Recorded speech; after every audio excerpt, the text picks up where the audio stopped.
करता हूं मैं आपका YouTube चैनल के इस प्लेटफॉर्म पे स्टारगेट एकेडमी में। आज की हमारी क्लास है कत्यूरी राजवंश। ठीक है, कल की क्लास में हमने कार्तिकेयपुर राजवंश का प्रशासन पढ़ा। आज की क्लास में हम डिस्कस करेंगे कत्यूरी राजवंश। एक्चुअली जो कत्यूरी राजवंश है उसका जो विवरण है वो हमें लोक गाथाओं से ही मिलता है, मतलब इसके कोई ताम्रपत्र और अभिलेख वगैरह नहीं है। ठीक है, तो जो केवल हम लोक गाथाओं के बेस पर, इस चीज के बेस पर हम क्या करेंगे, इसका अध्ययन करेंगे। मतलब इससे ही क्या, इसकी जो थ्योरी बनाई गई है। ठीक है, तो दो चीजों को विवरण मिलता है हमें इसमें। एक तो गोलू देवता की लोक गाथाएं मिलती हैं, दूसरी मिलती है हमें जिया रानी की लोक गाथाएं। आपने पढ़ा होगा, आप कुमाऊं में तो बहुत फेमस देवता है गोलू देवता। ठीक है, तो इनकी कहानियां बहुत प्रचलित हैं और जिया रानी की भी, इनका तो मेला भी लगता है। ठीक है, अभी तक तो ये लोक गाथाओं से ही हमने इनका इनका विवरण मिलता है। ठीक है, ऐसा कोई ताम्रलेख और अभिलेख वगैरह नहीं है इनके। और माना जाता है कि जो कत्यूरी राजवंश था वो कार्तिकेयपुर राजवंश ही था, क्योंकि उन जो कार्तिकेय राजवंश की जो राजधानी थी वो जोशीमठ थी। ठीक है, चमोली में। तो माना जाता है कि कोई राजा था नरसिंह देव। ठीक है, जो नरसिंह देव राजा था उसने जो राजधानी ट्रांसफर करी, स्थानांतरित करी, वो करी थी। ठीक है, तो राजा माना जाता है कि नरसिंह देव, लोक गाथाओं के अनुसार नरसिंह देव ने क्या करा, राजधानी को जोशीमठ से लेके गया। कहां पे? जोशीमठ से लेके गया बैजनाथ घाटी, कत्यूरी घाटी। ठीक है, कहां पे पड़ती है? बागेश्वर में। ठीक है, बैजनाथ के पास, बागेश्वर में बैजनाथ के पास। और बैजनाथ में भी कहां पे? रणचूला कोट। अगर यहाँ पे बात करें तो यहाँ पे पड़ती है रणचूला कोट। ठीक है, इतना समझ में आया? ये सिर्फ लोक गाथाओं के अनुसार ये विवरण दिया गया है। ठीक है, कत्यूरी घाटी, बैजनाथ, रणचूला कोट, ये पड़ता है टोटल बागेश्वर में। ठीक है, अब इसके ये कर लेना। उसके बाद हो गया आपका जो गोलू देवता की जो लोक गाथाएं मिलती हैं, उसमें मिलता है कि इनके पिता का नाम था झालूराव देव, झालू राय देव। ठीक है, और माता का नाम था इनका कलिंगा, रानी कलिंगा। ठीक है, ये कत्यूरी राजवंश का मतलब विवरण मिलता है कि ये कत्यूरी राजवंश के राजा थे। ठीक है, रानी कलिंगा। और इनको जो माना जाता है न्याय के देवता के रूप में जाना जाता है। ठीक है,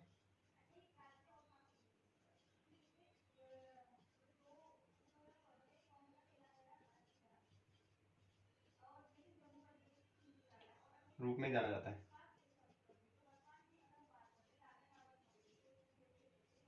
ठीक है, उसके बाद दूसरी लोक गाथा मिलती है जिया रानी की। तो जिया रानी को कुमाऊं की रानी लक्ष्मीबाई भी कहा जाता है, रानी लक्ष्मीबाई के नाम से जाना जाता है। ठीक है, कुमाऊं की नाम से। ठीक है, कहाँ की? कुमाऊं की। ठीक है, उसके बाद नेक्स्ट पॉइंट जो हमें इसमें मिलता है, इसमें मिलता है कि जो इनका युद्ध हुआ था वो हुआ था तैमूरलंग से। कहा?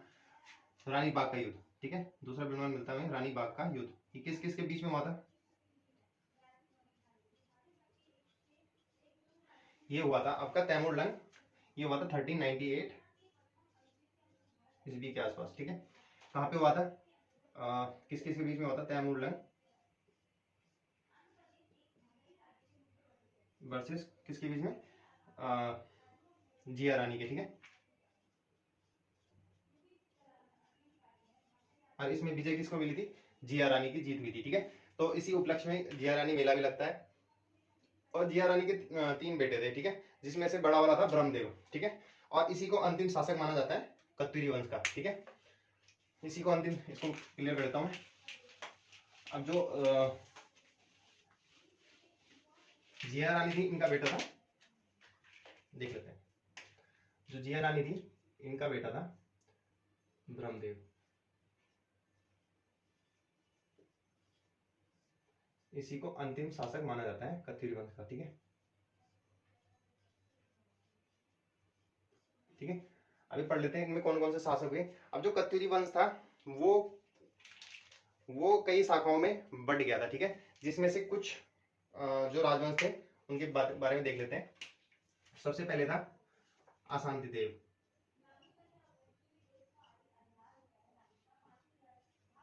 ठीक है, अशांति देव राजवंश। दूसरा था काली कुमाऊं।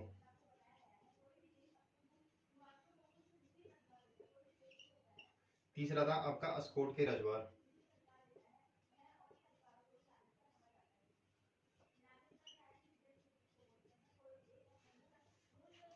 तीसरा था आपके डोटी के मल।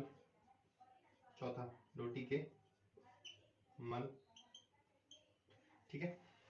उसके बाद एक दो और थे, वो ज्यादा इंपॉर्टेंट नहीं है। आसंती देव, काली कुमाऊं, ये जो चंपावत वाला एरिया है। अस्कोट के रजवाड़ पिथौरागढ़ वाला एरिया है। डोटी केमल यानी जो पश्चिमी नेपाल है वहां पे इन्होंने राज करते थे। ठीक है। तो ये कुछ राजवंश थे। ठीक है। माना जाता है कि जो इसका अंतिम राजा था वो ब्रह्मदेव हुआ। ठीक है। तो ये कत्यूरी राजवंश का थोड़ा बहुत विवरण था जो हमें खाली लोक गाथाओं से मिलता है, जिसमें से ज्यादा इंपॉर्टेंट आपका जिया रानी है। जिया रानी की लोक गाथाएं और न्याय के देवता के नाम से किसे जाना जाता है, रानी बाग का युद्ध कहाँ पे हुआ था। तो ये 4-5 पॉइंट हैं जो इंपॉर्टेंट है एग्जाम के परस्पेक्टिव से। बाकी लोक गाथाओं से इतना कोई ठोस साक्ष्य हमको मिलता नहीं है। ठीक है। तो ज्यादा इसमें पढ़ने की आवश्यकता नहीं है। उसके बाद नेक्स्ट क्लास में हम चंदवंश स्टार्ट करेंगे, जो कि देखिए जैसे अब चंदवंश को हम कैसे पढ़ेंगे।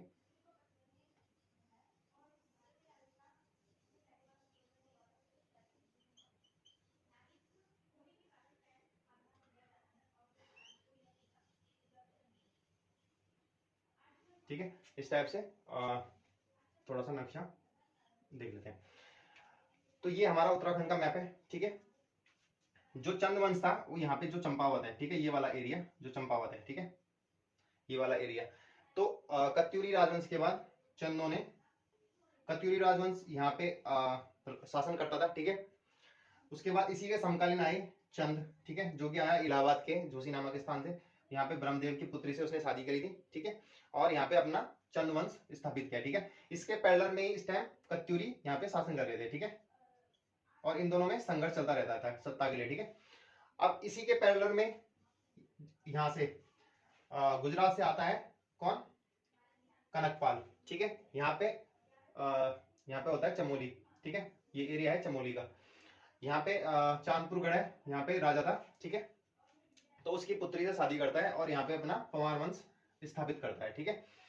तो इस तरीके से ये दोनों तीनों राजवंश एक दूसरे के समकालीन थे। ठीक है। और इधर इधर आपका अरब आक्रमण शुरू हो गए थे। ठीक है। मतलब भारत में इस टाइम अरब आक्रमण शुरू हो गए थे। ये बात है 700 ईस्वी के आसपास की। ठीक है। तो अब हम कल से स्टार्ट करेंगे चंदवंश। ठीक है। कत्यूरी वंश हमने पढ़ लिया, उसके बाद चंदवंश, फिर उसके बाद पढ़ेंगे हम पवार वंश। ठीक है। तो कल की क्लास में देखें चंदवंश। इस क्लास को यही समाप्त करते हैं, मिलते हैं नेक्स्ट क्लास में, तब तक के लिए धन्यवाद।